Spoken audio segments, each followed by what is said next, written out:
Apektado po ng thunderstorms ang ilang lugar sa bansa, ayon po yan sa Pag-asa. At sa inilabas nilang thunderstorm advisory, apektado ang Cavite, Batangas, Quezon at Laguna. Maring maapektuhan ng mga karatig lugar kasama ang Metro Manila.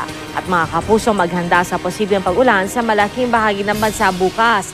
Ayon po sa Pag-asa, nakakapekto kasi ang easterlies sa silangang bahagi ng Luzon at Visayas. Ang Intertropical Convergence Zone o ITCZ naman ang umiiral sa Mindanao at base po sa datos ng Weather Central, magiging makulimlim ang langit sa malaking bahagi ng Mindanao na maaaring sabayan ng thunderstorms bukas.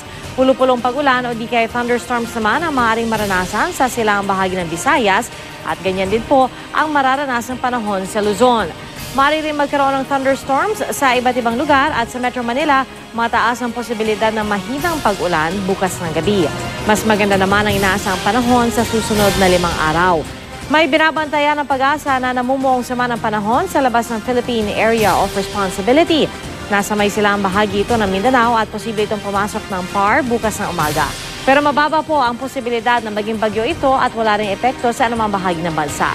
At para po sa iba pang update, bisitahin ang GMA Weather webpage, Twitter at Facebook page.